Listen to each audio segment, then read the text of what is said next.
We've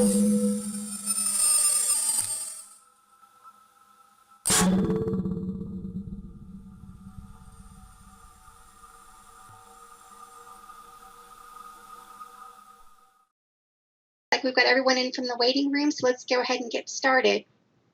So hello and welcome to the Ask Echometer weekly training session. Today's session is on dynamometer analysis, titled Examples of Forces Not Accounted For by the Wave Equation, and it will be presented by Lynn Rowlan. During his 40 years in the oil and gas industry, Lynn has received several awards for his work. He's authored more than 80 research and technical papers, and co-authored a book on gas well deliquification, and holds a patent on plunger lift analysis. He's given hundreds of seminars and talks on efficient operation, optimization, and troubleshooting oil and gas wells. And so we're so glad he's presenting today. So Lynn, I'll go ahead and turn it over to you now. Thanks, Carrie Ann. This presentation came from customers sending us data that was showing large amounts of mechanical friction, and the mechanical friction was typically coming from drilling horizontal wells with dog legs, horizontal wells where the pump is set down in the curved section or down the horizontal section of the well.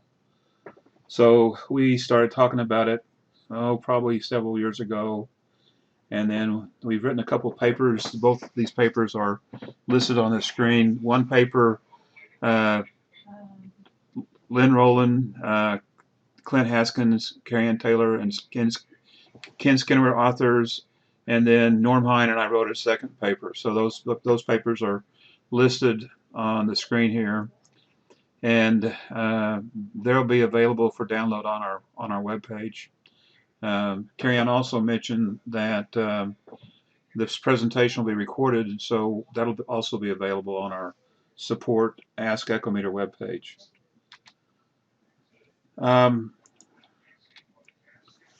The forces that are accounted for by the wave equation, typically the wave equation, when I think about it, is there's been several wave equations published that try to account for deviated wellbore, but the vertical wave equation that's somewhat simple doesn't really have a term in it for contact between the rods and the tubing or any kind of friction forces other than the fluid acting on the rods. And so the friction typically is a function of the velocity of the rods. And so when you talk about mechanical friction, you talk about as a function of velocity, whereas mechanical friction typically isn't a function of velocity. It's more of a drag coefficient. So we're going to talk about the idea that the rods, when they're in the curved section well, they're resting on the side of the tubing, and that has an impact. And if you're using a vertical wave equation, that typically is not accounted for. We're going to show an example of an overtight stuffing box. We're going to show sticking down hole. We're going to talk about mechanical friction from paraffin. But we're not going to really talk much about the simple, normal idea of rods contacting the tubing and there being a certain friction force. We're going to talk about these. We're going to. That one's pretty easy. You just put in a deviation angle, and you put in your normal force, and you can calculate some expected friction. But most of those frictions, I don't think we see that much. So we'll talk about other mechanical frictions typically. So when you have mechanical friction downhole, you know that you have it because you see an increase in rod loading at the surface of the well that you measure. It's not really modeled in some cases how it's applied.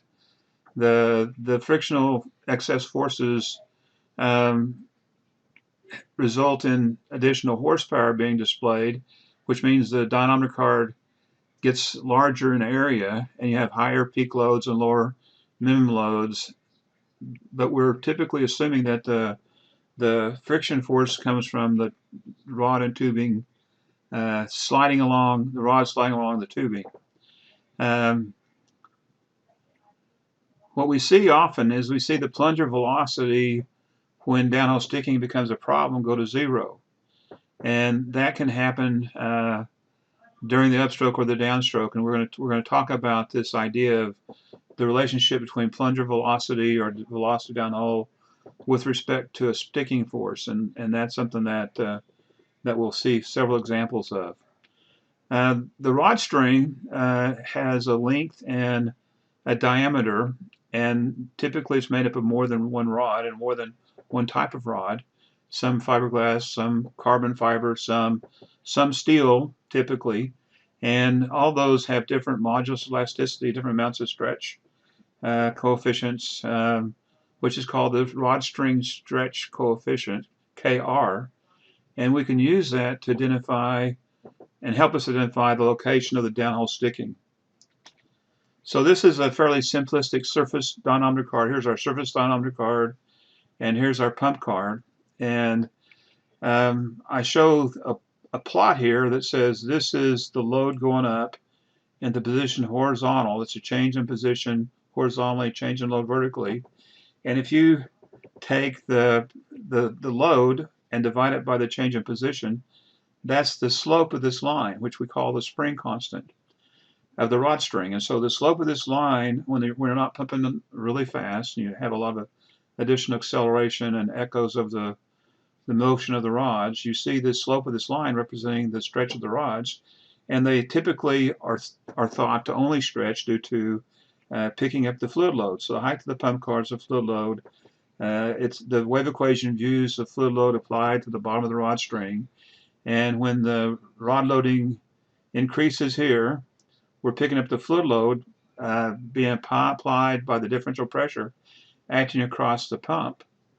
And that causes the rods, based on their lengths and diameters, to have a certain amount of stretch per pounds per inch. And this represents what we call the pump is the force, and the spring force, the spring coefficient is for the rods, and the distance they stretch is the basic law of physics that the force equals the spring constant times the distance stretched, and that's assuming the rod string's acting like a giant spring. Well, both the rods are long and the tubing is long, and they both in the well tend to act like a spring if they can move and stretch. So often the tubing's anchored, you don't see the tubing movement, but when the tubing is not anchored, you see the pump card show the movement. But on the surface card, you typically see when the tubing's anchored, you see the spring constant in the surface. The slope of the surface card is that you pick up the load here, and then as you release the load at the top of the downstroke. Now this is a plot trying to relate the stretch of the rods to the modulus elasticity. And so when you look at a typical plot of stress versus strain, the stress is usually the force acting on the rods divided by the area, and the strain is a change in length over the length of the rods, and so we'll call that the strain. And the modulus elasticity is a ratio. It's a ratio of the stress divided by the strain, and that's the slope of this line.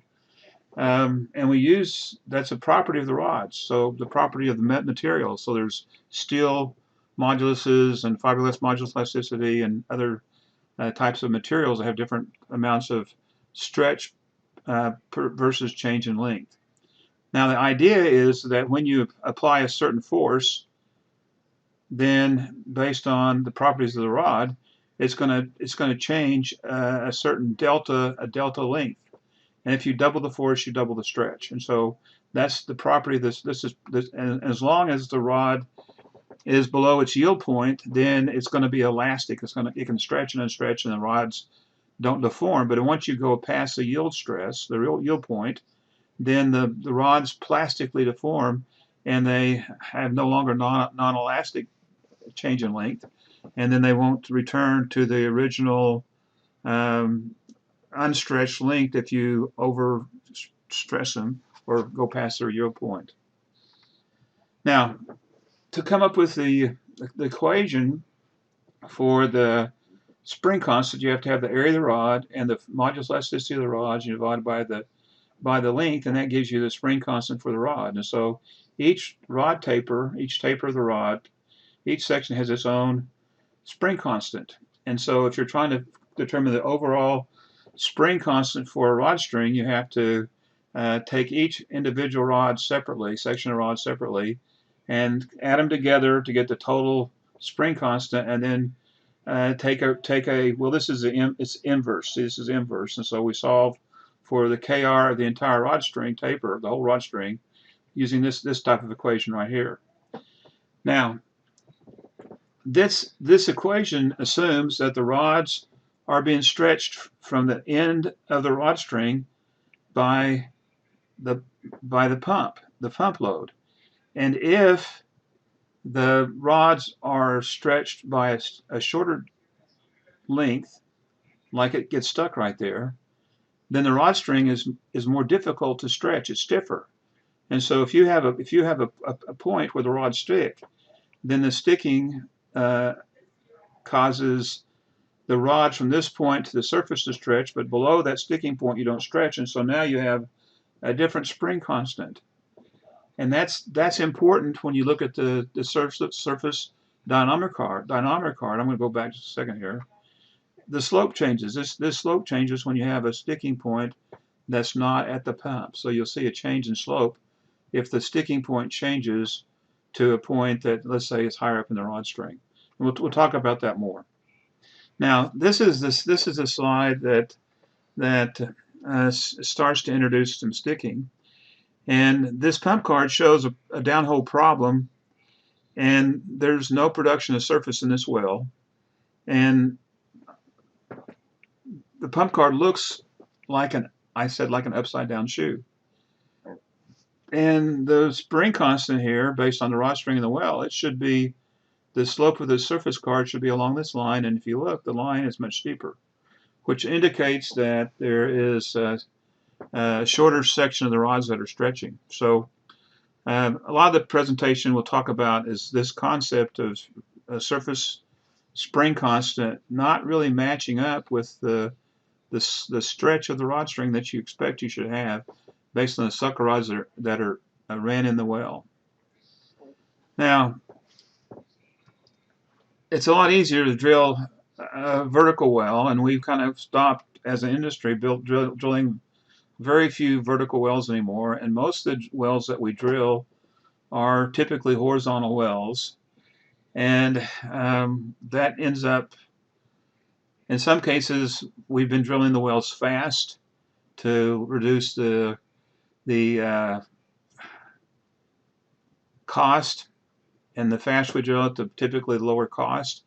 But if you don't control the well and you drill the fast crooked, and that causes a dog leg or a severe change in the wellbore, then that can not only increase the long-term operational cost, but it can start to cause downhole frictional forces, mechanical forces, and in fact can cause downhole sticking. So that's kind of a little introduction to the spring constant and some of the ideas of mechanical forces. And this is the basic way the wave equation handles the damping factor. And the damping factor is in the wave equation, and it's represents a frictional force that's acting on the rods, not from the rods on tubing, but from the fluid rubbing on the rods, and that's typically how the horsepower is removed from the surface down to the pump with the damping factor. And so you can see here that this pump card is concave outward, that the damping factor is too low, and this concave, this downhole pump card, the damping factor takes out too much friction from the upstroke and too much friction from the downstroke, and it's concave inward, and that means the damping factor is too high. And this pump card right here on the right shows that the load on the upstroke is fairly flat, and the pump load on the downstroke is fairly flat and resting on zero. And you'd say, well, the damping factor is just right. Now, what does that mean, just right? Well, what we're assuming that when we have a constant pressure on top of the plunger and a constant intake pressure on the bottom of the plunger times a constant area, that the pump load that's being carried by the rods is going to be fairly flat or constant because there's no change in the pressure above or below the plunger. And so that's what this pump card load represents. It represents a load that's being applied to the rods by the pump during the upstroke. And this represents the load being applied to the rods on the downstroke. And it should be close to zero because the trailing valve is open. So this is eyeball adjusted, perfect damping factor. And you can kind of tell when it's too much or not enough just by it being concave inward or concave outward. Now, we're also going to have some examples files available, and so this is the name of the file. It's damping underscore 10 API. It's a 10 API gravity crude, and we'll have that online on the Echometer webpage. That you can also download the example TAM files, and we'll talk about those. We'll look through some of these at the end of the class. Now, this is a pump card in the same well. And here you can see the pump card's concave outward on the upstroke and concave outward on the downstroke. And the damping factors here are much lower than the damping factors over here. And the pump card load here is flat on the upstroke and flat on the downstroke. So you'd say, well, these damping factors are probably more accurate because by looking at the pump card, it appears to be the correct shape. And over here, well, the pump card concaved outwards means there's not enough dampening, but the main reason for me to show this is that this data was collected with a clamp-on device that doesn't have, it just measures the diameter change of the polish rod, which is we call the polish rod transducer. And the zero offset comes from setting the pump card on the zero load line of the load measurements with this clamp-on device called the polish rod transducer. And if you don't have the pump card with the correct downhole stroke load, then the shift here we're seeing here also shifts the surface loads acquired, and it's going to make your loads that you use for your polish rod load, your structure load on your pumping unit, and your torque calculations to be too high.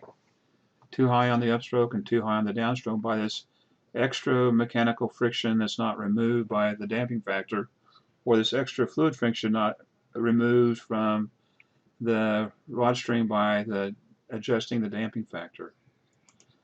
All right, now so here this is just showing that it's not quite enough damping, a default, and we have heavier crude, you may have to have a much higher damping factor.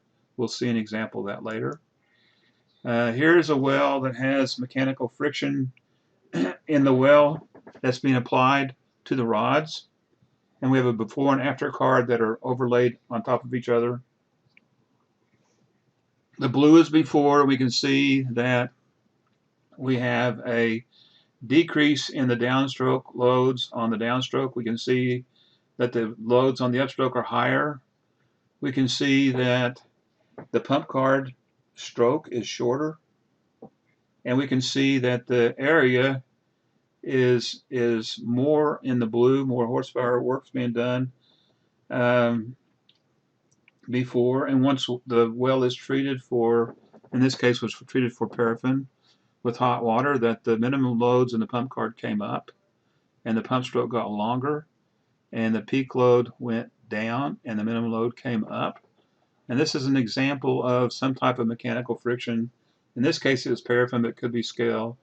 It could be over tight stuffing box. It could be a misaligned wellhead with your pump unit horse's head. It could be a crooked place in the well called a dog leg down hole. It could be from wellbore deviation. It could be pump friction, crimp tubing, or some other coarse problems. And that makes the system much less efficient and causes there's additional loss in stroke and additional loads, more horsepower. So there's a lot of penalties you pay for having this extra friction in your well. Now this is a a well with extra paraffin in it. It's out in West Texas, near Midland, and it shows that the pump card goes way below the zero load line as required with the horseshoe load cell. So this is the extra friction on the downstroke. This is the extra friction on the upstroke. The fluid level came up because the pump stroke was reduced.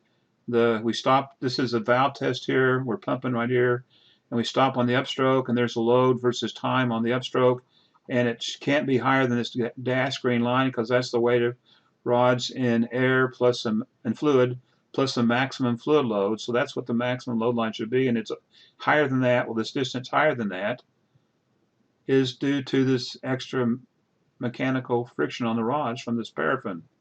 And then on the downstroke, when the rods are moving down, then the paraffin friction resists the motions of the rods and makes the rods lighter.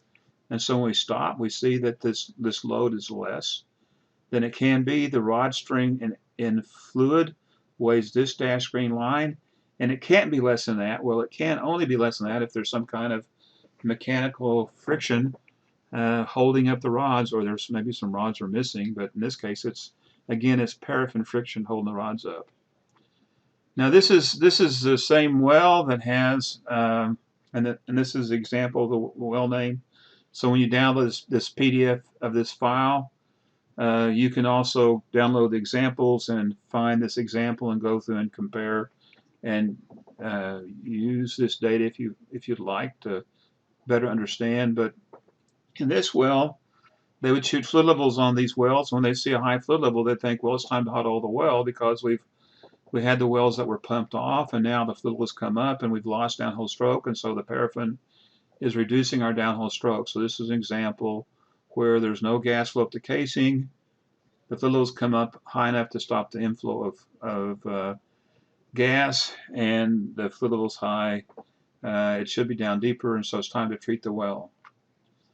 Again, here's the paraffin. Loads are high here on the upstroke. When we do a traveling valve test right there, and the standing valve loads are too low.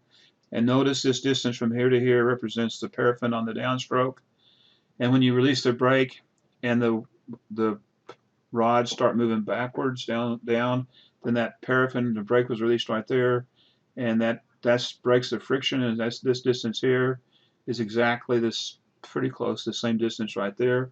And you see almost the same friction on the upstroke and the downstroke due to the paraffin acting opposite of the motion of the rods. So here they were moving up and made the load higher. Here the rods were moving down and made the rod loading lower when you stopped.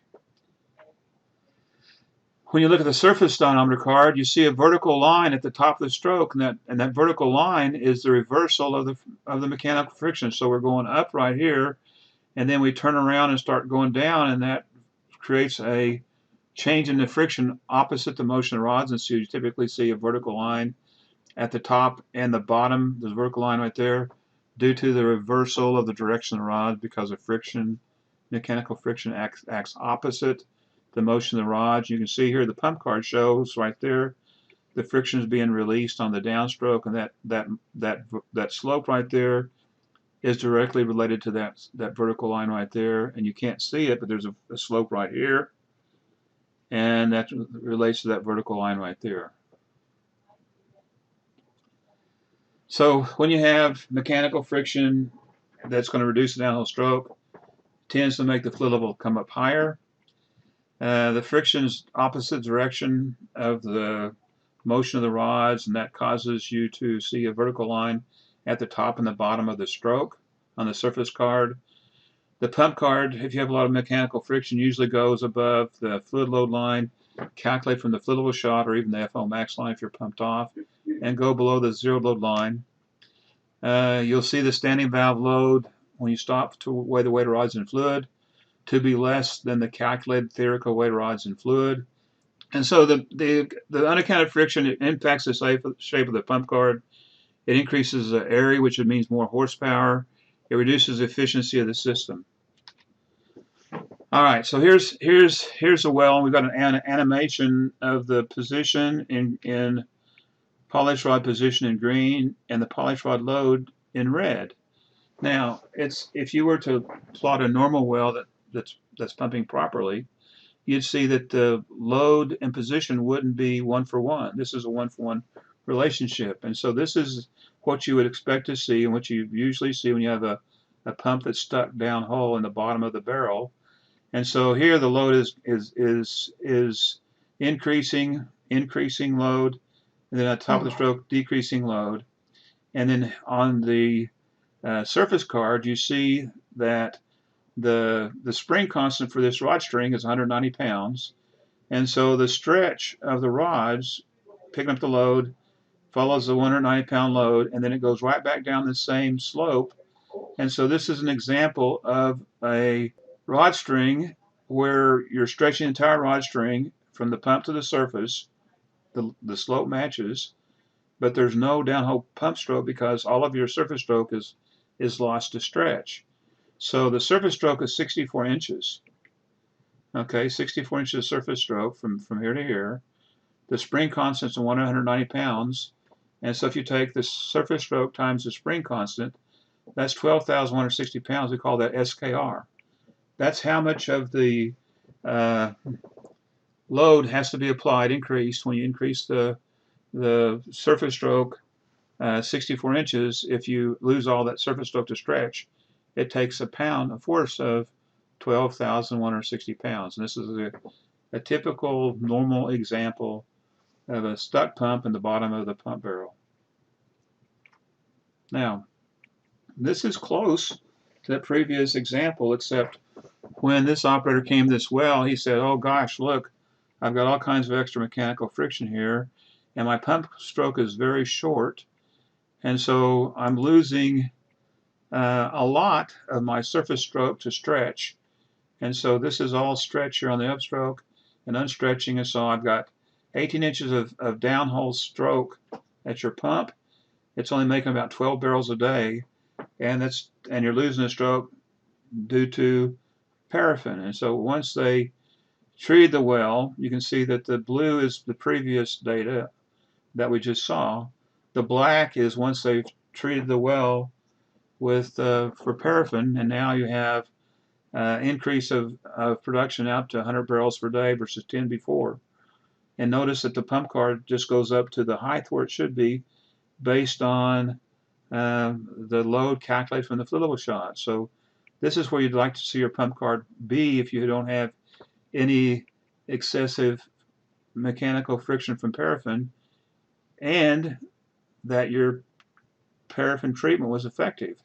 So if you still have load above the FO from the fluid level and load below the zero load line, then there may be some additional friction acting on your well that you didn't take out by your treatment, and maybe you need to treat the well a little bit more or a little bit longer.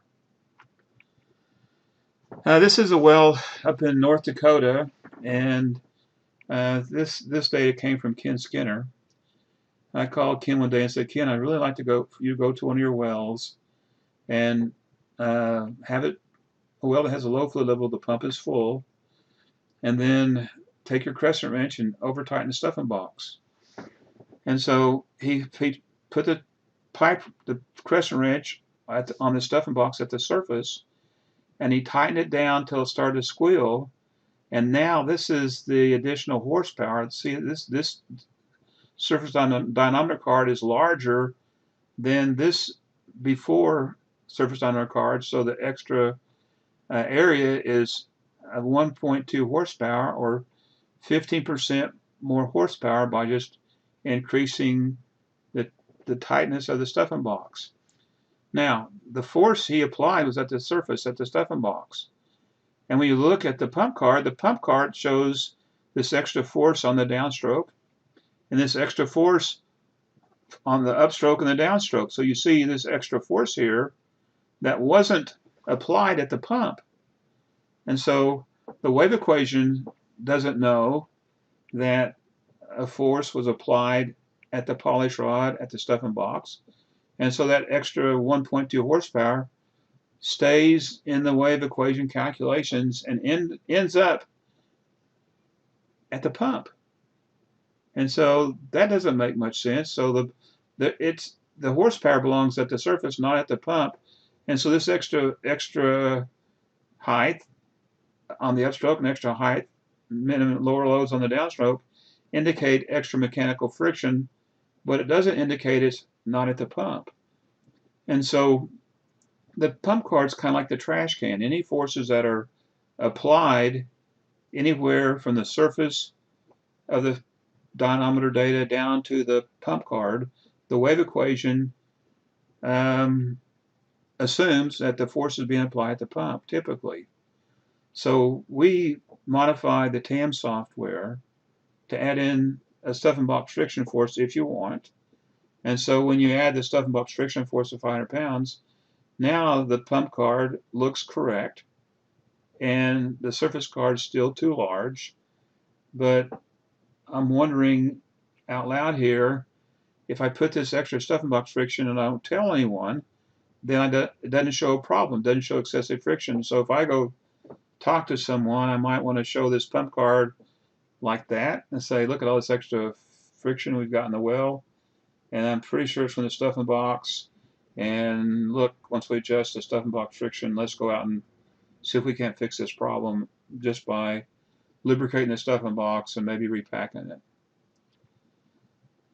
Now this is a set of data I got a long time ago, and if you notice and watch this animation here of the plunger in the pump, you'll notice that it stops on the upstroke. And so we're on the downstroke here, trailing valve is carrying the fluid load, and right there it stops. Notice again, let's just watch it. We're on the upstroke, and right there the plunger stops. At that little bitty spike right there, the plunger stops. And so I hadn't seen anything like that before. And so I started saying, I think this indicates sticking downhole. And at first I said, well, it's sticking at the pump. But then I realized that it's not at the pump. And so that was kind of the first step that kind of led us into this presentation we're in. Now, if you look at the plot of the position of the polish rod in red versus the position of the pump in green, you see if we plot the pump position, when the pump position becomes flat, that means it's not moving any. So here's inches. The pump's moving up from 0 to 100, and it stops for 0.6 of a second, while the polish rod moves up another 20 inches. And you take 20 inches times the spring constant, 214, and the polish rod was involved with the tug-of-war with some sticking point downhole, and the 4,000 pounds of force applied at the surface overcame the sticking force downhole, and then allows the plunger to move. And so there's a plunger moving after the sticking force is overcome with this extra stretch of the rod string from the surface down to the pump. No, not the pump, to the sticking force. All right, so Dr. Pody and I were discussing this one day, and we were talking about the spring constant, and one of us said, hey, look, that slope right there and that slope are different. And that means this is a stiffer rod right here that's stretching, and this means it's the spring constant of the entire rod string stretching right there. So I said, I think I want to calculate that. And so we went and calculated the slope of that line, and that means that the rods, if the rod load's applied at that point, and that section of rods is stretching from some point to the surface, it's a shorter section. So then we calculated the spring constant for different lengths from the surface down in the well. And so the spring constant for when the 1,000-foot rod's in the well is 2,000. Well, it's 339. If you look right here, 339 means that the rods were sticking. If the entire force was applied at that point, then that would be the force that would be applied to the rods, sticking the rods. And so that would be the sticking point, and that would be the stretch. So, we can now go to the operator and say, let me see your deviation survey, and we'll see a dog leg, but this is old data. I don't even know where it came from. So I can't ask the person that had this data. So now I started looking for more data to see if we could apply this same technique to another well. Now, this is a well that helped me understand that the animation in TAM is important, because you can see that it sticks and it sticks and it sticks. And so this well is in a deviated well bore, probably not very many points, because TWM only had 15 points to define the deviation survey. But if we enter data in TAM, it's unlimited for the deviation, but you can see it's not a straight well bore. And so if you go to the animation and we watch it, we'll see that as the plunger moves up, it stops and it stops and it stops right there. And then it doesn't stick on the downstroke, it just moves on the downstroke, but the pump's full. Now that's kind of weird. And then here on the upstroke stops and it stops, and every time there's a little spike right there, the pump stops, because that means the velocity of the goes to 0 downhole. Now it stops there, and it stops right there. But now look, it stops different places. Stops, stops, stops, stops, stops, stops on the downstroke. And so this stopping is at a different time interval on the upstroke and the downstroke, which is interesting and sort of surprising. And if you look at this data right here, I'm going to pause it. Notice that the rods are stretching, pick up the fluid load, and the plunger velocity in green goes up, and the plunger moves, and then it stops when the velocity drops to 0. Here's the 0 velocity. It drops to 0. It stops, and the plunger moves, and it stops, and the plunger moves, and it stops. And then on the downstroke, it doesn't seem to stop any at all when the pump's full. But notice here, there's the stroke. That's the top of the stroke, and so this is the time for the upstroke, and this is the time for the downstroke. And so the spacing of the sticking is based on the round trip travel time of the force in the rods. So let's watch here. So it stops right there, stops, and then we go on the downstroke, and the downstroke's time's much longer, so it's much slower, and so we have time for more echoes on the downstroke. So it stops, and it stops, and it stops, then it stops there, and stops there, and stops there, and then it pumps full and doesn't stop anymore. And now we're on the upstroke, stops, stops. Those are sticking points, and now in the downstroke it stops. Anyway, every time it goes to 0, it's stopping on the downstroke. So that's an example of sticking in the well. Now we talk about mechanical friction. There's a term people use, they call it Coulomb friction. And that's this friction that we have when the rods are moving in the well, and there's contact between the rods and some mechanical force, either on the tubing or some kind of thing like paraffin. And that's the kinetic or Coulomb friction. And then there's also a static friction force. And so the static friction force, when you're stopped, is much higher than the moving friction force, the kinetic friction force.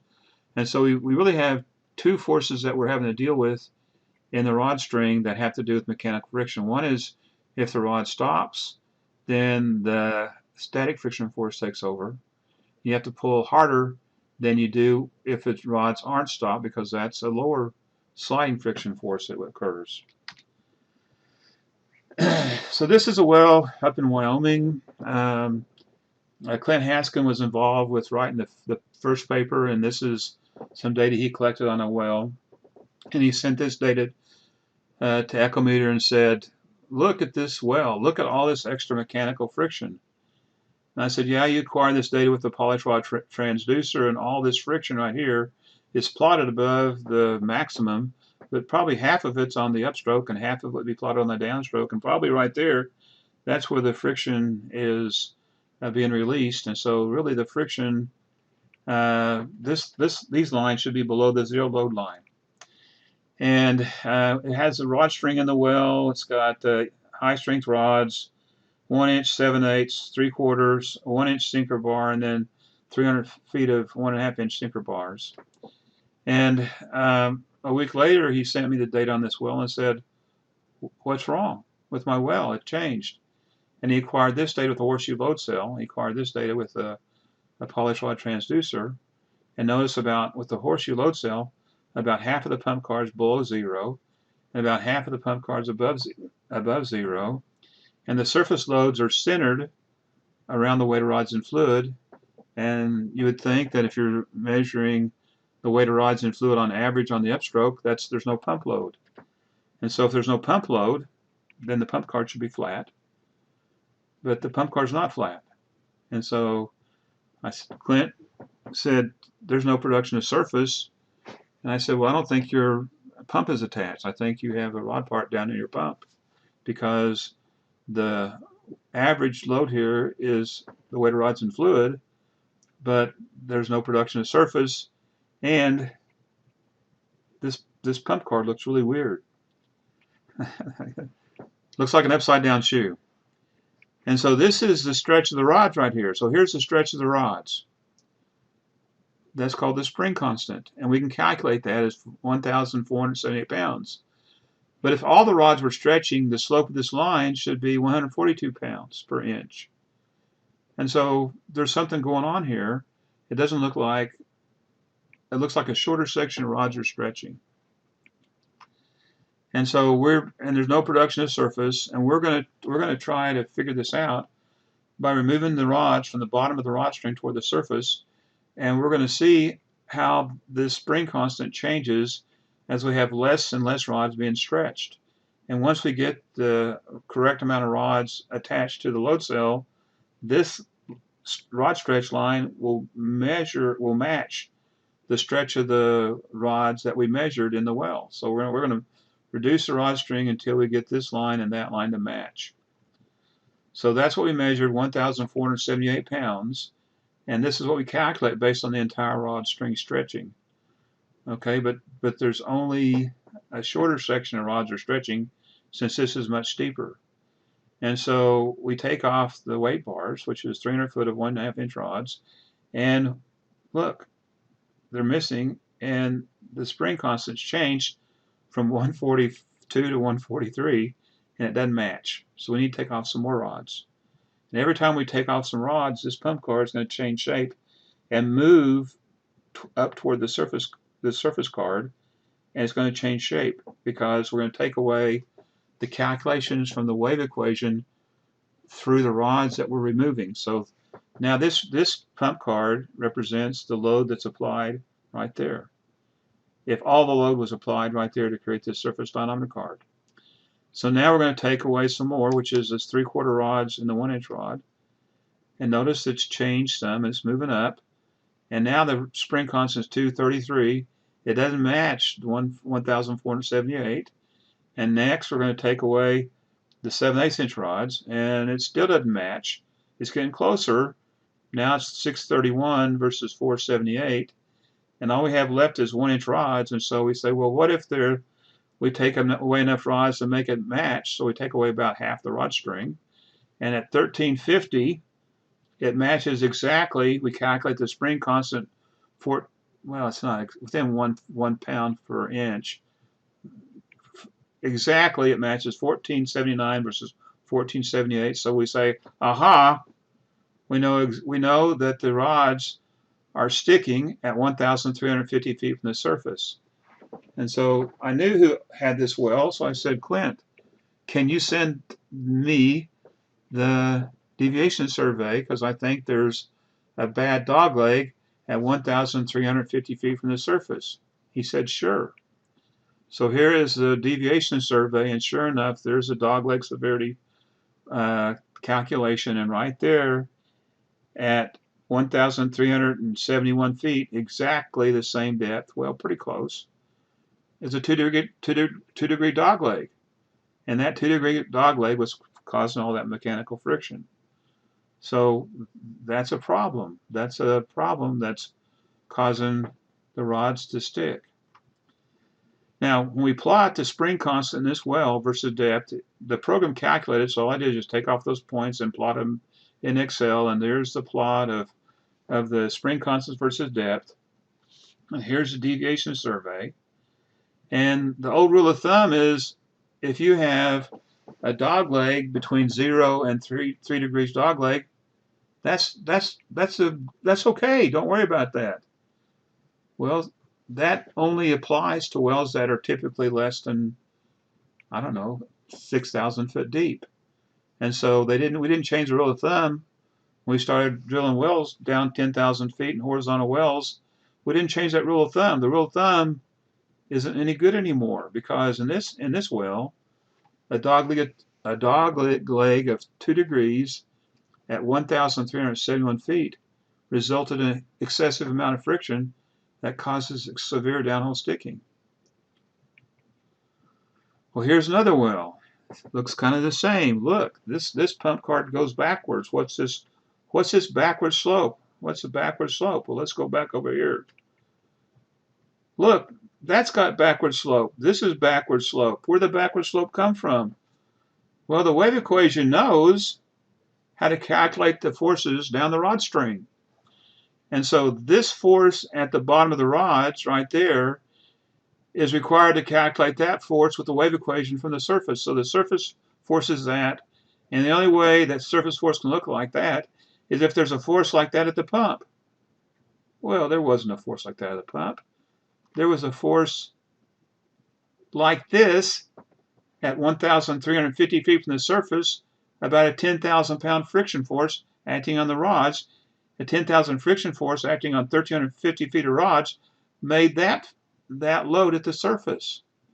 Oh, so in this well, this backward slope is being calculated incorrectly from this force at the surface right there acting at the pump. It's not at the pump. It's somewhere else. Where else is it? Well, I know the slope of that line, and this isn't real. And so if I start reducing my rod string, this backward slope is going to become vertical at my sticking point depth. And so what is this slope? Well, let's go find the slope. So there's the slope, and then there's our deviation survey. It's got a lot of deviation dog legs at 2,700 feet. And so I only leave the rods down to 27 feet, 1-inch rods, and the slope of this line is 726 pounds per inch. It matches up with the dynamometer card, surface card, and it says that there's a 7,000 pound mechanical friction force acting on the rods at 2,750 feet, because now we have a dog leg of, well, this is measured every 100 feet. So this is an average dog leg, 3.7 and 2.25 at 27 feet from the surface. And once we use 2750 for the length of the sticking point, we can get the slope of this line to match the measure loads, and we can see a vertical line here where the friction force is being applied. Oh. Well, they have a dog leg right there, and this is near the surface. Why did they have to drill a crooked well like that? Because they need the production quick to have the income close to the time they drill the well. The investors from maybe New York City told them to drill the well fast and not drill it for a long life or drill it for a low operating cost. So here, when they're operating the well in this dog leg, the tubing has wall loss up to 50% wall loss at 2,700 feet. So this is another example. This was used with the PRT data. So when you see a pump card that's leaning backwards like this, that's usually because the wave equation didn't know what to do with the unusual mechanical forces at the surface, and it assumes that the force is applied to the pump, at the trash can, at the pump. And so this is the forces that are calculated at the pump that would create this force here at the surface and that force at the surface. This is a wave equation doing that because it doesn't know what to do. It doesn't know where the mechanical force is being applied. The sticking force. All right, let's go on. So what we've talked about is the rods stretch due to fluid load. That's normal. And the rods have a spring constant based on the rod string design, and they act like a giant spring. But the rods also can stretch to overcome mechanical friction, and we've seen that. We've seen that when you treat the well for mechanical friction, things like paraffin, if the treatment's effective, you should see a change in the rod loading, the pump stroke, and the horsepower. The dogleg severity and the Stufenbach friction are mechanical friction forces that are applied at a point, not the way we model mechanical friction in deviated wellbore model as rod on tubing sliding mechanical friction with a drag coefficient. So the wave equation will calculate it says extremely unusual, but I like to say ugly pump card. When the mechanical forces are not applied at the pump and they're applied somewhere else in the rod string. Now, what this tells me is that there should be limits for drilling wells and not drilling crooked. So there should be some kind of limitations on dogleg severity not provided by New York City, the stock market, but it should be applied for operating suck rod lifted wells efficiently and long life. And we should avoid doglegs near the surface of the well. Now, this is the reference out of this paper, and the paper is also on the first page. And the original idea was that we would have trouble-free operation by having some rule of thumb limits.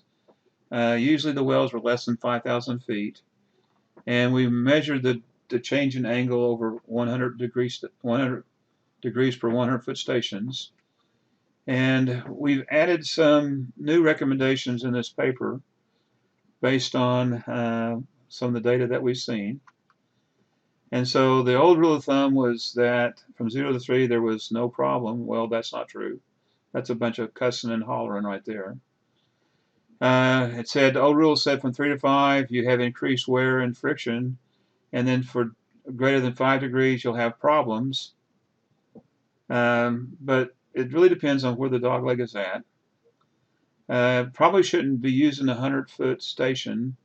You should probably use a closer spacing of your measurements. Maybe even down to a foot with a gyro survey. So this is a recommendation that we published in the paper, and it says for wells that are 8 to 10,000 foot deep, you should have a dogleg severity from zero less than a half a degree from 0 to 1,500 feet, less than 1 degree from 1,500 to 25% of the depth of the well, 1 to 2.5 degrees dogleg severity from 25% to 50% of the well depth, and then 1.5 degree from 50% to 75% of the well to kickoff point, and then it's increasing versus depth, 2.5 degrees from 75% of the depth to within 50 feet of the pump, and then from 50 feet above the pump to the kickoff point, assuming the pump's probably set to kickoff, less than 1 degree. Now, where did this table come from? It came out of some of the predictive programs by using no more than 200 pounds of normal force acting on a 25-foot section of the rod. So the assumption is that, well, we can probably withstand control with rod guides up to 200 pounds of force over a 25-foot section of rods, and we calculate the maximum dogleg severity. So that's where this table came from. This is another well. This is a well where the pump sat out in the horizontal. Now, when we first started seeing pumps out in the horizontal, I said something like, well, how does it pump? Because the pump's on the side. And then someone reminded me that the pump pumps by the pressure below the pump opens a valve, and the pump valve closes by pressure, fluid trying to flow back, and it checks close. So the pump just pumped fine in the horizontal without any kind of special treatment. But what these operators found, is that when you put the pump, based on the experience in the Austin Chalk, if you put the pump out in the horizontal section of the well, you have 2 times as many failures as setting in the vertical section of the well. If you set the pump in the curved section of the well, then you have 3 times as many failures. So that's what we found. Now this pump card right here appears normal because the true vertical length of the rod string would weigh 13,460 pounds, and the TVD weight is 12,836 pounds. There's an extra 600 pounds of rod load that's not being measured at the surface, and if you don't use the way of the rods that's true vertical, then you're going to have your pump card shift below zero by subtracting out too much weight. So you need to account for the true vertical way of the rod string when you use it in the wave equation. And so here's the same data, not corrected right here, and corrected, and so this pump card looks normal. But if you don't correct it, it's going to shift below the zero by this extra weight of the rods. Now the height of this pump card is the height of the expected based on the pump intake pressure. So this height compared to the expected height is equal. But in this well, this well is a well near Durango in a deviated wellbore, and this well looks like it has a rhinoceros horn on it. I guess a rhinoceros horn is a description. And the operator, and we got out the well. The well was roaring like a lion, and I said, "What's wrong with this well?" And he said, "Well, it's crooked." And I said, "I've never heard a well make noise like this." He said, "Well, the tubing is sliding along inside the casing, and that's making the noise because of the friction between the rods and the tubing." And I said, "What do you do?" He said, "Well, the first thing we try rod guides. And if that doesn't work, we try co-rod, and if that doesn't work, we run co-rods with polyline tubing, and that takes the rhinoceros horns away, and it stops roaring." So this is a little guideline here for polyline tubing at different temperatures. Used to be that it was just only worked at low temperatures. Now there's different types to use, and when you have a rhinoceros horn, probably the only thing you can do is to due to mechanical friction is to use some lower friction material to remove the mechanical friction. So this is just an example where it can't be fixed because it's so crooked unless you put in a material that reduces the friction. We've talked about the true vertical way of the rod string.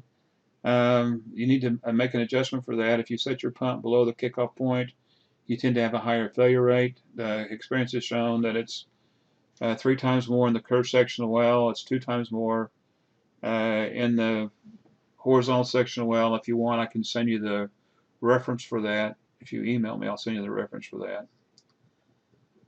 So this is the ending slide here.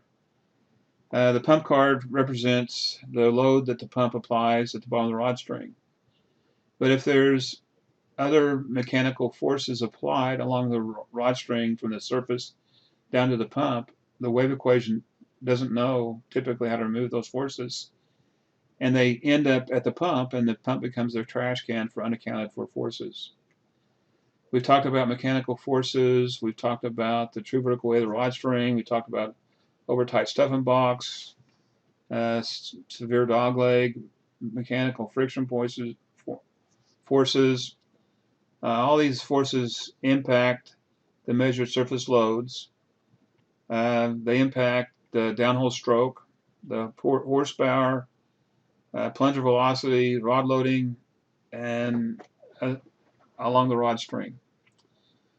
So what we're doing is Echometer's involved with a special project through a group called ALRDC, Artificial Lift Research and Development Council, to build some downhole load cells. And our plan is to put these load cells in the rod string above and below dog legs, and measure the actual loads, and then use that measured data to determine how to modify the wave equation to actually calculate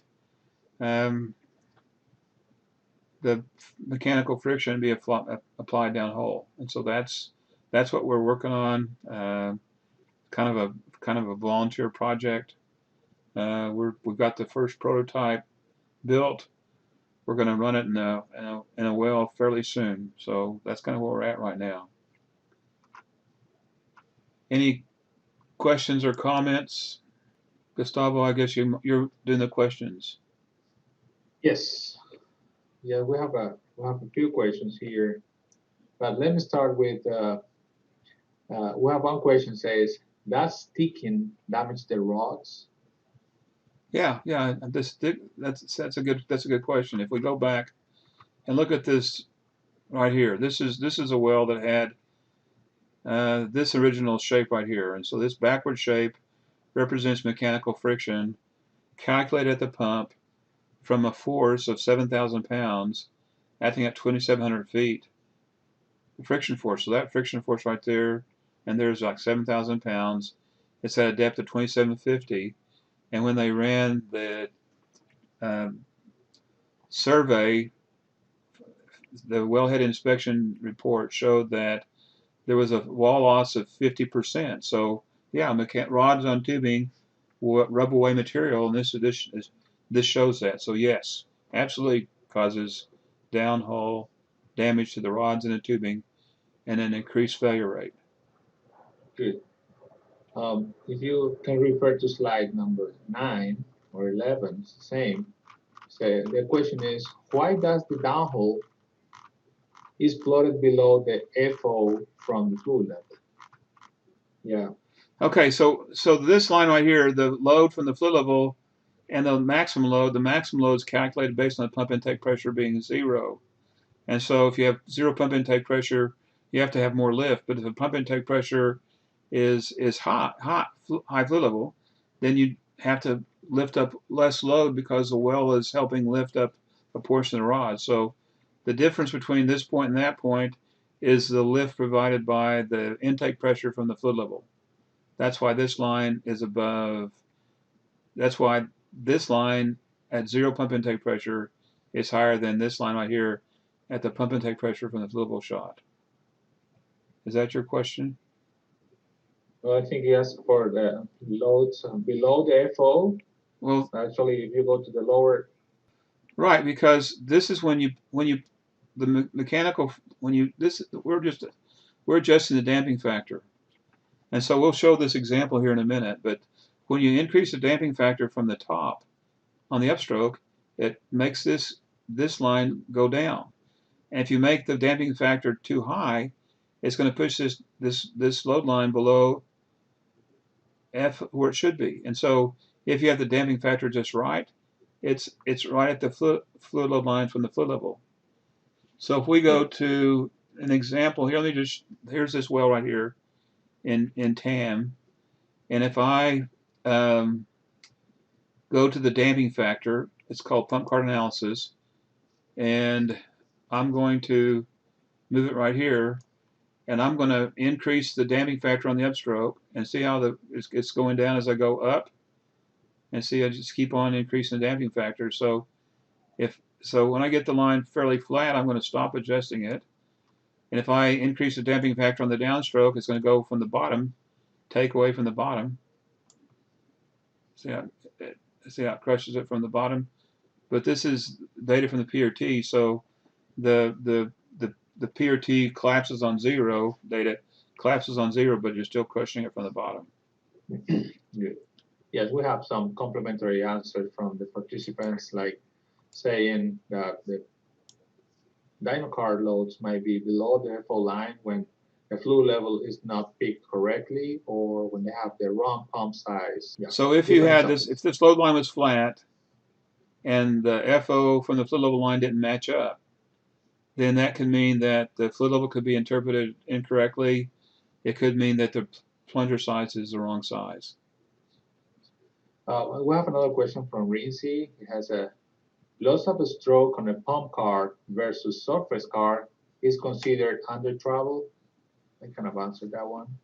Right. So this is before this we're showing. I think we're showing that. No, it's right here. Let's just go there. Well, okay. So when the pump stroke is less than the surface stroke, that's under travel. So this card, the entire pump stroke is lost to stretch. So that's severe under travel, and that's due to downhill sticking. And this one, the pump stroke is much less than the surface stroke due to, again, mechanical friction causing under travel.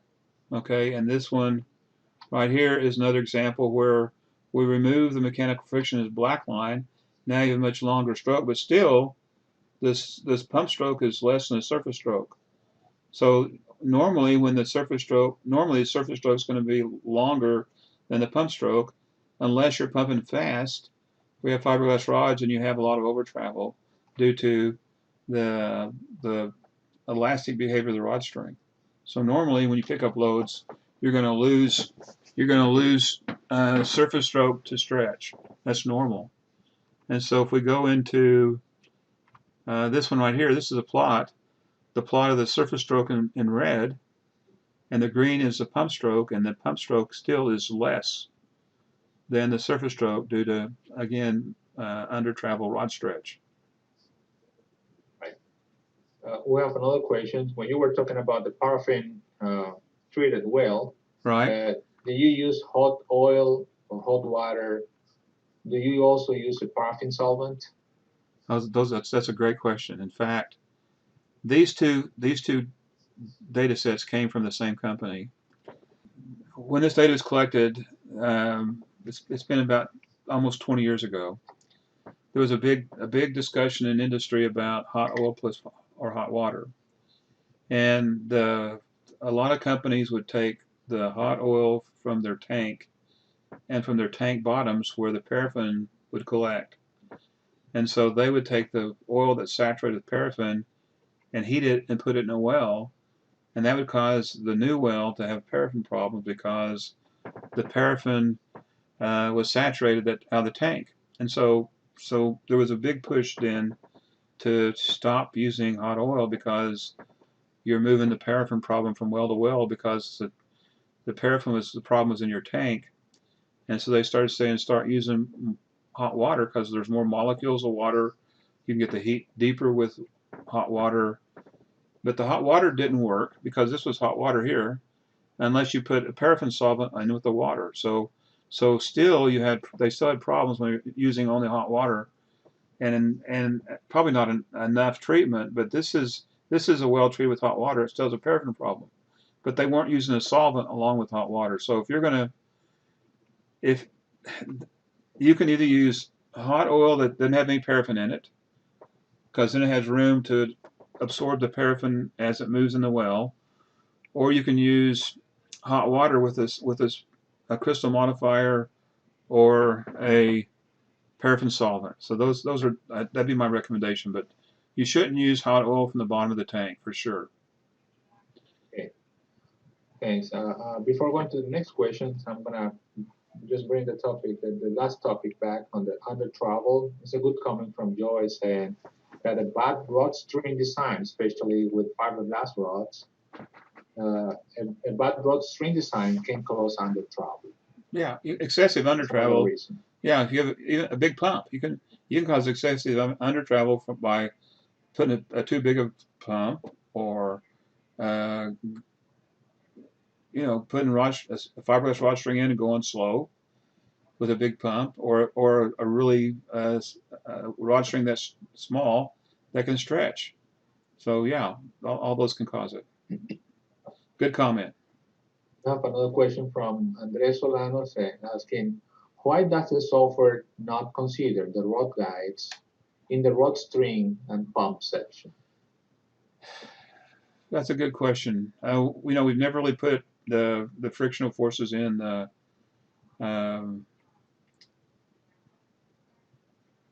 there's two reasons. We just haven't really ever done that. And when I started looking at rod guide materials in a long time ago in the between 1980 and 2000, worked for Emerald Hess, I'd go look at wells that had rod guides in them, and I wouldn't see any increase in the load.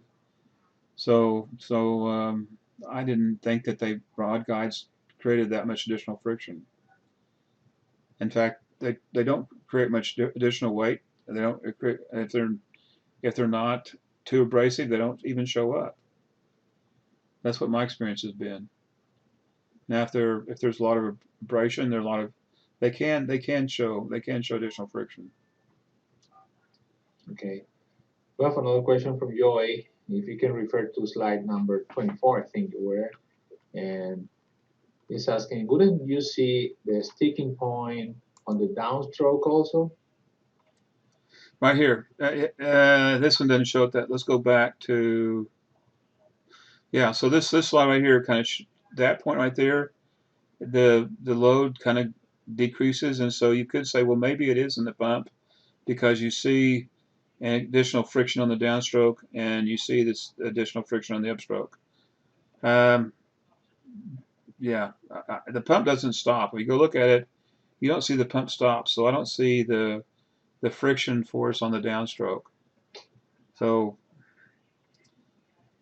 if it was sticking in the pump, normally you'd see it at the same place, both on the upstroke and the downstroke.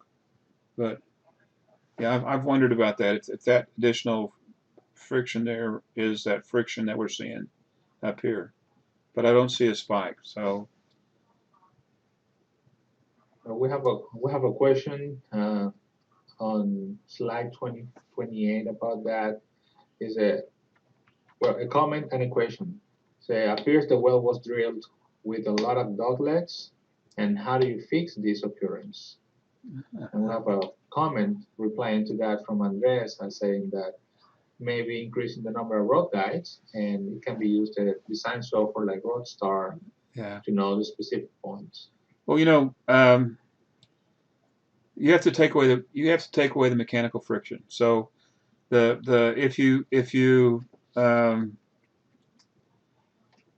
there are different kinds of rod guides. Most rod guides have some reinforcing in them that makes them abrasive. Some rod guide material is slicker. There's a new material that's more expensive called polyether ester ketone that seems to be slick. But if you're trying to remove friction, the only thing I know that has actually worked in my experience in the past has been polyliner. It's a polyethylene liner that is slicker versus more friction. So you don't remove friction by putting something in the well that has higher friction. So the real answer to the question is don't drill dog legs. So I mean that's too late. We've drilled 100,000, tens of thousands of horizontal wells where the push is to reduce present value, and we've drilled wells that are going to be long-term difficult to produce because of crooked dog legs up in the top 3,000 foot of the well depth. And so that in my view has been a mistake driven by economics that probably could have been avoided easily and not too costly. So you might want to read the second paper if you want to know more about that thought. Okay. Well, on slide number 33, you can go there. Well, there's a number of slides with similar. Right there. Right there. Were those dyno cards collected using a PRT? That's a question. That's a good question. Now let me go back. See this data right here. This is the same well acquired with the polished rod transducer. And so what you see is that this extra mechanical friction is all on the upstroke, but really it belongs half on the up and about half on the down. So this pump card should be shifted below zero if you had used a horseshoe load cell. But the polished rod transducer, the way it gets to zero offset is it sets a pump card on zero. And there's no way to move the pump card below zero with the current software. Maybe future will fix that. But anyway, this pump card sits on zero, and it tosses all the mechanical friction into the upstroke loads and makes the surface loads higher. So this is a PRT, and this is a horseshoe load cell. And so the horseshoe load cell are the actual loads measured at the surface, and then it calculates from these measured loads down to the end of the rod string, and this is the resulting shape at the end of the rod string. So this is horseshoe load cell data, and this is PRT data. This is before, and this is after the rod part occurred at the pump. So this is a rod part at the pump that you couldn't see as it should be a flat pump card. You can't see it's a flat pump card because this mechanical friction force at 1,300 feet from the surface calculates this weird shape. This is the friction force required at the pump. No, the pump load force required at the pump to create that force at the surface. Just to stay in the same point, can you have Walter, who's on this point, asking if you can clarify that about the PRT setting the pump card at 0 loads? Okay. Is that how it determines surface load offset? Right. So in a horseshoe load cell, the horseshoe load cell is like a bathroom scale, and before you step on it, you adjust it so that it reads 0. That's what a horseshoe load cell does. And so if you were to step on a bathroom scale that was measured with a PRT, it might measure your weight as half of what you actually weigh, and you'd have to tell it, well, here's this offset. And so the 0 offset comes from you moving the dial to 0 with a horseshoe load cell, like a bathroom scale, but there's no way to move the 0 on a PRT. So the thing that we know is that on the downstroke, that the pump card should be set on 0 if there's no mechanical friction. The trailing valve is open. So this should be 0 if there's no mechanical friction, which there is, and the trailing valve is open. The trailing valve is open right here. So the TAM software, TDM software, by setting the pump card on 0 with the PRT, determines the 0 offset, and that then determines the loads at the surface. It works extremely well when there's no mechanical friction. You know, I've got examples where the measured load with a horseshoe load cell on average is within 25 pounds or 50 pounds on average of the PRT measured loads, but those are typically wells with no mechanical friction, vertical well. Okay, thanks. Next question is regarding slide number 52 on that rhino car shape. It's just to clarify, if you mentioned that, did you say the rhino well also have an anchored tubing?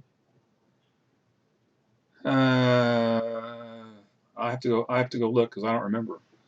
I don't know, but the tubing, the well was roaring, and the rods were pulling so hard on the tubing that it caused I was looking in the bushes for a lion. I mean, it was like a real lion was out in the woods in the desert, roaring like he's going to eat you, and it sounded like a lion. And so this noise here was from the rods rubbing on the tubing and the tubing rubbing on the casing. It was unbelievable. I've never heard ever. And the operator said, "Yeah, this happens all the time on these wells." And the only way to make it stop was to remove the friction. You know, they tried rod guides, then they tried co-rod, and then they tried polyliner. He said, once we do polyliner with co-rod, then they stop. The line leaves and the horn goes away. But I don't have any data to show that. I don't have any data, just the word from the operator when we were at this well. Okay, we have another question from Borg Phone. And the question is, if there were distributed rod tubing friction, how would that show in the car? Or are you able to account for all the friction at points location, like at the sticking box, sticking points, or high dot? Right. So when you look at the deviation wave equations, wave equations developed for deviated wells, they assume that there's a drag coefficient based on the perpendicular force or the normal force acting between the rods and the tubing. And that's a continuous force all along the entire rod based on the angle and the force of the way the rod's down to that point. So that force is something that they can model. But so far, the data that I see, often that force isn't a big deal. The force that I see that shows up a lot is this mechanical sticking force from a dog leg. I'm not saying that there's not rod rubbing on tubing, because that's what they put in the deviated wellbore models. They put that in. But the forces I've been showing you are from forces that aren't modeled that way.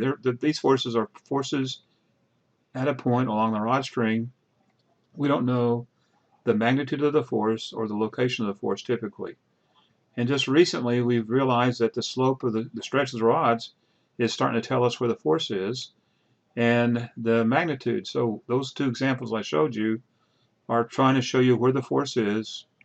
It's related to a dog leg, not just friction between the rods and the tubing because it's laying on the side. So some studies have been done in the Bakken by a company, Emerald Hess. They ran some couplings that were made out of nickel and scandium and tin, I think. The couplings are very expensive, but they're material. They're called met something. I can't remember the rest of the name, but they're very friction resistant. So they cost like 10 times the regular cost of coupling. But when they ran them in the wells, the damping factor dropped. And so I said the damping factor drops they said about half. What they run an entire string of these low friction couplings. And so that meant that the wave equation already somewhat models, or has been modeling, coupling on tubing friction. Because that's a friction, but it's not really a function of velocity. That's just a drag friction. That's just a drag coefficient friction. So this is really complicated, and that's kind of why we're working on this project to ALRDC to build this downhole load cell, because we want to be able to measure the mechanical friction forces and then be able to calculate them. When we did the Sandia data where we measured downhole forces, all those wells were vertical wells with really nice well bores, no dog legs. So this project we're working on is to try to measure mechanical friction, identify the location, and then be able to come up with a method to calculate it. And there'll be two parts. One part's going to be this related to the dog legs, and another part's going to be related to the drag coefficient. So that's a long answer. Okay, we have a couple of more questions. One question from Chris is, the proper damping factor, that's a good one. The proper damping factor shall be always matched with the FO from the fluid level or from FO max. And the fine tune always is manual.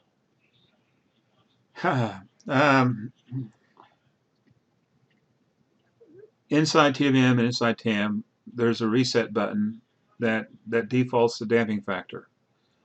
And what we've found is over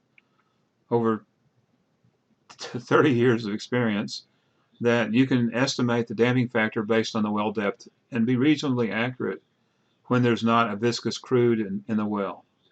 And so normally when you don't have high viscosity fluids, then the damping factor, just by going into the TAM software, let me just show you an example here.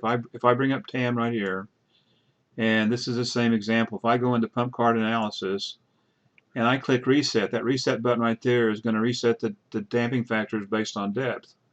And this well we have 10 API crude, and it's much more viscous than the default. But when I hit the reset button, the damping factor is not correct because you can start to see the concave outward shape of the surface, the pump card. And so the answer is that for typical wells where there's not a lot of fluid friction on the rods, the default method, hit and reset, works great. But then when you have extra friction, you got to use your mechanical, your eyeball, in my view, to adjust it. Now, there are some software programs that do some automatic adjustments, and that might be an option available, but the only automatic option we have so far inside of the TAM software is when the pump horsepower is negative, adjust the damping factor so the pump horsepower is not negative. And that usually happens when you have a rod part. If the rod part occurs and the rod string is shorter than it should be, then the damping factors will be too high. We'll take out too much damping horsepower, and then the pump card will have a negative area, and we've added an option to automatically calculate the pump horsepower to be 0. Now, we could someday put in the TAM software, make the upstroke lows be flat, and we could do that, but we just have never done that. So there's not an option available to automatically in the TAM or TWM software to automatically adjust it when the defaults don't work. Okay. We have one last request from Joey asking if you could talk a little bit more about rod failures when pump is in the horizontal area compared to the pump in the core. Right. So Norm High and I presented a couple of schools in Oklahoma City as part of the suck rod horizontal schools, and we had some discussion. There's several papers written, and Harbison Fisher was the one that came up with their experience, and their experience was that if you set the pump, and this is assuming that the well's doesn't have severe dog legs, above the kickoff point, if you set the pump above the kickoff point, then the well's going to have a normal life, whatever normal represents. But then if you set the pump in the horizontal, the pump will still work just fine, but you'll have 2 times the number of failures that you would if you had the pump above the kickoff point. But if you set the pump in the curved section well bore, then you typically have three times the failures. And I have that reference. I think that reference is probably in the paper that's on the cover slide of this PowerPoint. So there is a reference for that. It's in the paper. If you can't find it, I can email it to you if you just email me. A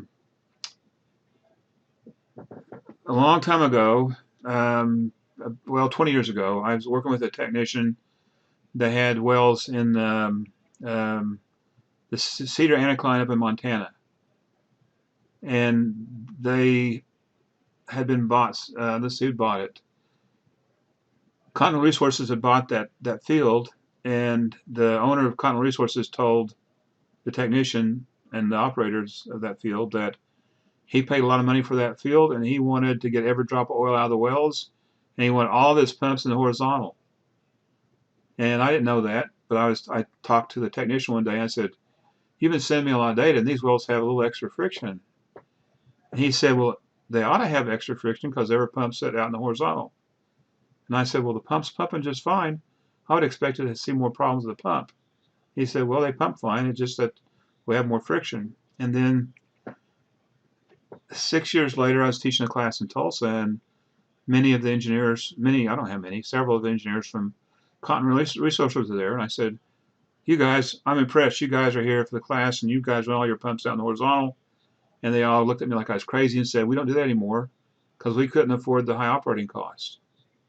And so that's just an example of the idea of running a pump below the kickoff point. You increase the friction, you increase your failure rate, you increase your operating cost. You can do it, but you have to pay. And that's just, now Echometer has a product that we sell that Brian Elthorpe takes care of, and it's called the Ultimate Production System for Suck Rod Lifted Wells, where you run a tailpipe out in the horizontal and let the well flow the fluid up to the tailpipe, up to the pump, and set the pump in the vertical. And that's something that idea was driven by the high operating costs of setting the pump below the kickoff point. And so we have information on our webpage about that, and that's another option that you might be able to try is don't set the pump in the kickoff point if you're experiencing high failure rates, or use some kind of friction device that reduces friction, like polyliner, or maybe co-rod with rod guides or slick rod guides. But anyway, once we draw the well down, it can be costly to operate if you have to stick your pump out in the horizontal. Any other questions, Gustavo? We have one more. Don't fully understand, but I'm going to read it as it is. From Chris says, regarding the unaccounted friction ratio, the max value is related with the mechanical friction or also fluid rod friction? Right. That's on slide 52. And so if we look at slide 52 right here, this idea of unaccounted for friction. And so the pump card in this example here should just go up to FO from the flow level. So the pump card should go to right there, but the pump card is a lot higher. And so this friction is from some other source, and I call it unaccounted for by the wave equation. So if the wave equation knew how to handle this surface loads with rhinoceros horn, then the pump card would look perfect, and it'd go right along FO from the fluid level on the upstroke and go down to 0, and there wouldn't be any unusual shape. But since there is friction, that this wave equation that's being used in TAM and TWM doesn't know what to do with, and no one knows what to do with this stuff, then it's not accounted for by the wave equation. So we're comparing the total height of the pump card right here, and that height right there, to the height that should be FO from the fluid level. And that ratio is 2. It has twice as much friction than the actual, twice the loads than what it should have. That's the unaccounted for friction ratio. Well, and apparently that was the last question. Thank you very much. Now, Walter said that the metal, the sucker rods are tough met, and Anthony said Materion. So that's the material. Yeah, they're pretty low friction couplings. All right. So the next thing I thought we'd do for the next 26 minutes was look at some examples. So I'm going to pull TAM over to the top of the computer here. All right. So let me close this right here out. And on my computer, if I say pick a well, and I'm going to fill the full screen. Hopefully that's not a problem, filling the full screen. And then pick a well, and what I have on my computer is, if you go to the Echometer webpage and you download these examples and you say install them on your computer, it's going to create a folder called Echometer Online and a subfolder Mechanical Friction, and this is the second Ask Echometer presentation we've done. And then there's 1, 2, 3, 4, 5, 6, 7 different examples of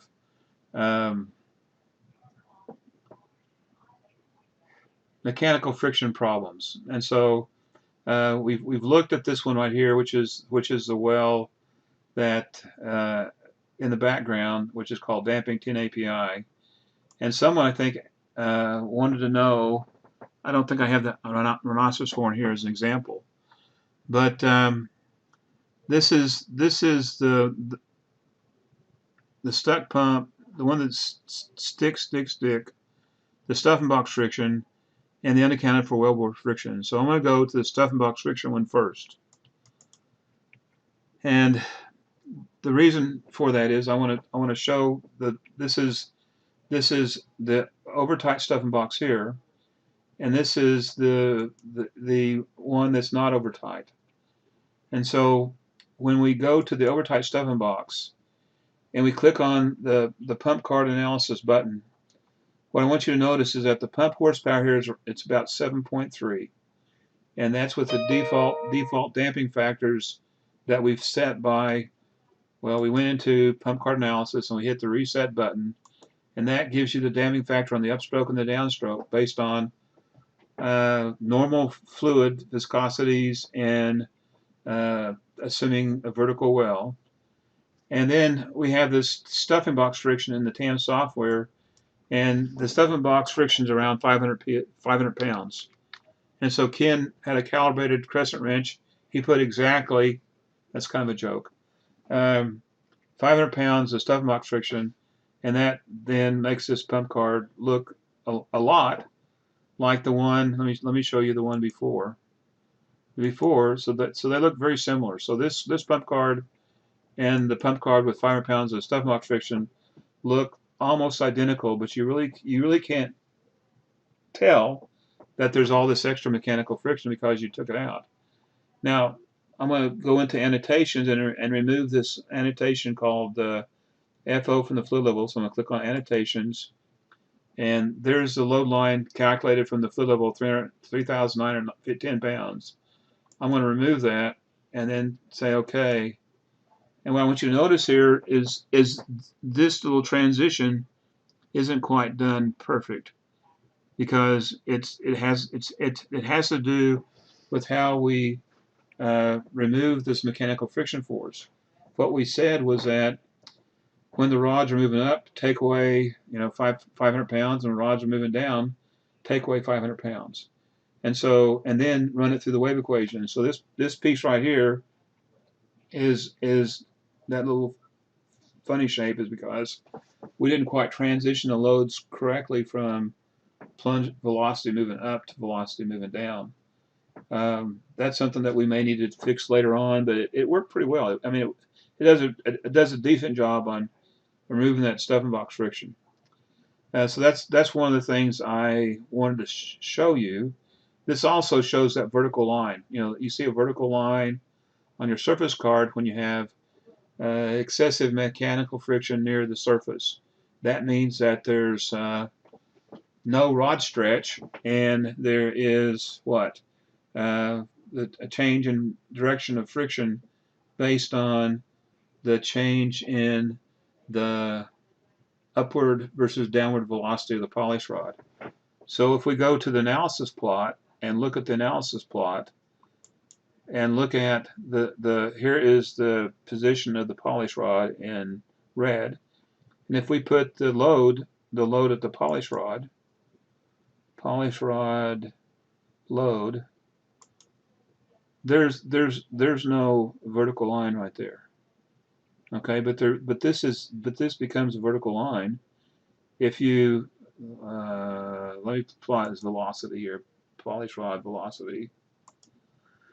So there's a polish rod velocity. If you turn this into, instead of being plotted versus clock time or in terms of seconds, then you plot it versus polish rod position, then that little thing right there that, well, it's not instant.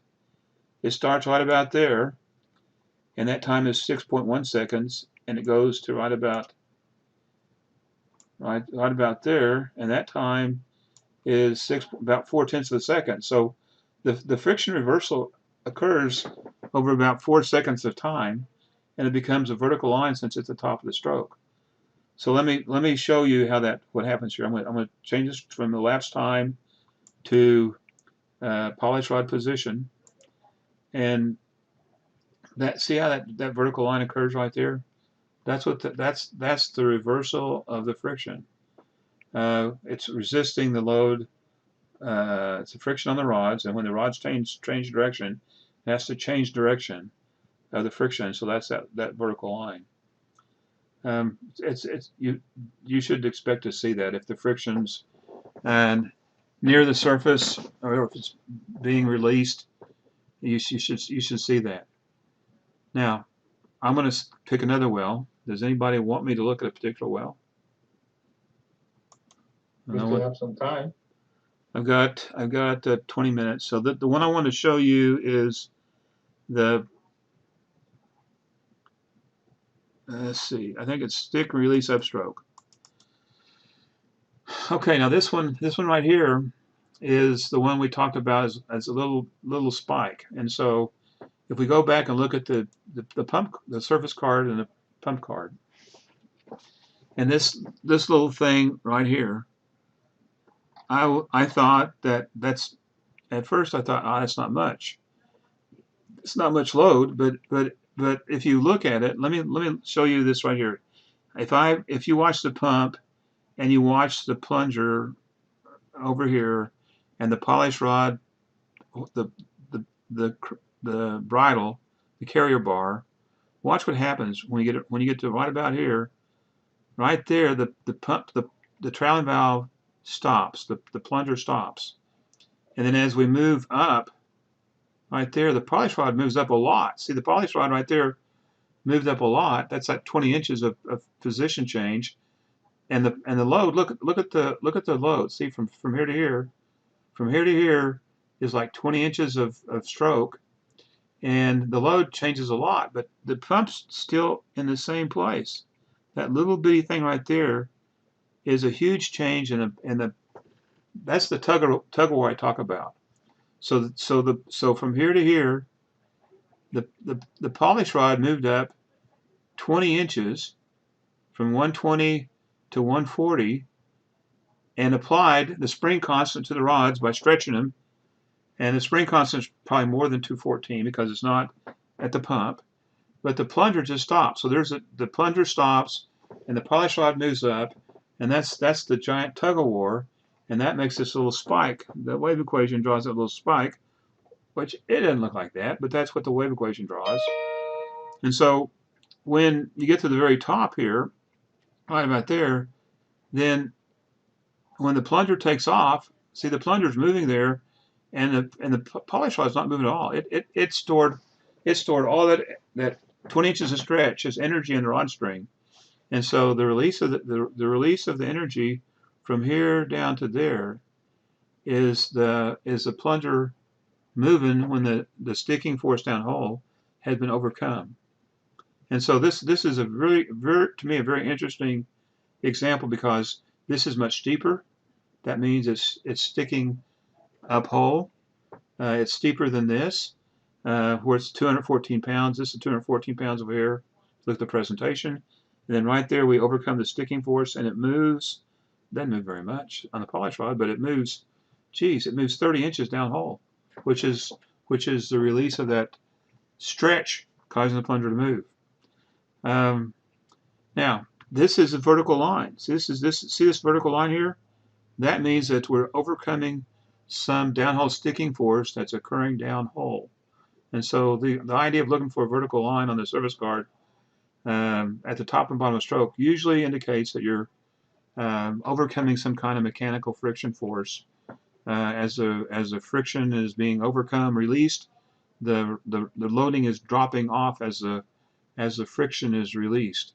Now, if we go look at the analysis plots, so here is the pump load, and let me draw two of these so you can see two. So there's that plot right there, and I want to plot on this one the load, the polish rod load. So here's the polish rod load right there, and so as we move on the upstroke right here, we're moving on the upstroke. Okay, right now the trailing valve opens right there. No, standing valve opens, and the trailing valve starts to move, carrying the fluid load. And right there, we start to stick down hole. The plunger stops, and the polish rod moves up and moves up and moves up. And right there, we overcome the sticking force, and the polish rod doesn't move much hardly anymore, but the plunger takes off and moves up another 30 inches or so. So that's the relationship. You see how this motion here from right here to right about there is the surface loads change significantly. Okay, but when you look at it as a surface card rather than in terms of time, the time doesn't seem that big a deal. It's just release of load versus time. But when you look at it in terms of a stroke position, polish rod position, you see this vertical drop in load. So when you go from this release, you see this vertical drop in load, which is indication of a release of downhole friction. Okay, so that's kind of a interesting. To me, this is an interesting relationship between what's going on right here and this portion of the surface dynamometer card. It's an indication of downhole sticking, friction, release of friction. Now, the next one I want to look at is not the stick, but not the stuck one. This one right here. Okay, this is the one that we had the deviation survey on, and there's several examples here that show different things in this data set. And these are sampled at a very slow speed. These are high speed. So there's 480 data points per second that we sampled at. And so this data was acquired with the horseshoe load cell. Okay, and so here's our horseshoe load cell data, and notice how the loads are going below the zero load line by the excess friction on the downstroke and going above FO max on the upstroke. If we go into annotations and turn on FO from the fluid level, then this is extra friction up here, from here, the black line to that line, and then this is extra friction on the downstroke. Usually, in my view, the friction on the downstroke is usually higher because you're moving opposite to the direction of flow, and the friction would be less on the upstroke. This is a little bit less than this because you're moving with the flow of the fluid on the upstroke. So that's kind of how I explain to myself why this is less than that. And notice that that point right there looks like it's probably correct because it's the trailing valve closes right there at the zero load line. That looks pretty good. All right, so now what I want to show you is if I go to the field view here and look at this, and I want to overlay on top of this data here the data collected on this well at the same time. Here's the same time. This data is collected with the horseshoe load cell. This data is collected with the polished wire transducer. And so if I go to the annotations screen here, there is a button here that says previous strokes. And so if I click the previous strokes button and I go turn this one on, then this is comparing two strokes at the exact same, well, not within the same 30-minute time interval that we have. This stroke right here is with the PRT we're overlaying on top of the stroke that was acquired with the horseshoe load cell. And there was a question during the class about what about this the zero of the PRT data. And I think this was probably a good example of showing how this data, the zero offset works. And so let me drag this out of the way. It's still calculating. I shouldn't have touched it. When you sample at 480 samples a second, even if you have a very fast computer like I have, it still takes a long time to process the data. So that's one of the disadvantages of sampling at high speed. All right, good. All right. All right, notice here that the pump card sits on 0. That's because that it's acquired with the PRT. And notice that the PRT loads are higher by about, looks like that load's almost 40,000 pounds. That load's 36, almost 4,000 pounds. So this distance from here, that's about 4,000 pounds. So the shift of these surface loads are about 4,000 pounds due to the PRT loads having to set on 0 to get the zero offset to calibrate the loads. Well, they calibrate it by making all the friction be above the zero load line. So the blue line is PRT data, and the black line was horseshoe load cell data. And this shape here, that shape there, that slope right there, all of those slopes are created by the wave equation trying to calculate that friction from the dog leg at 1,350 feet down at the pump. And that's where that's coming from.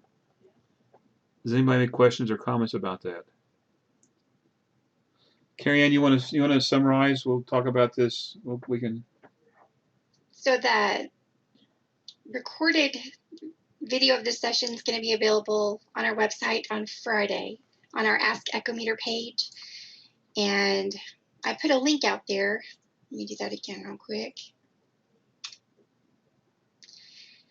You can go out there now to download the PDF presentation and also the TAM example data that Lynn is showing you guys right now. And we also have last week's session too, if you want to go and watch that.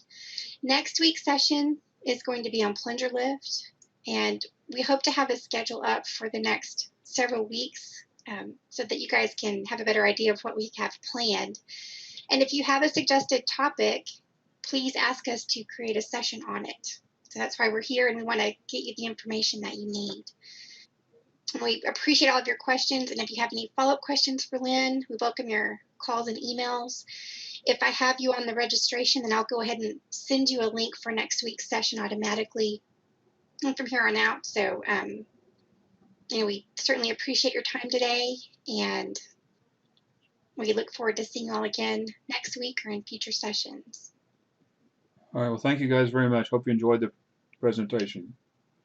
You guys have a great week. Thank you. Thank you.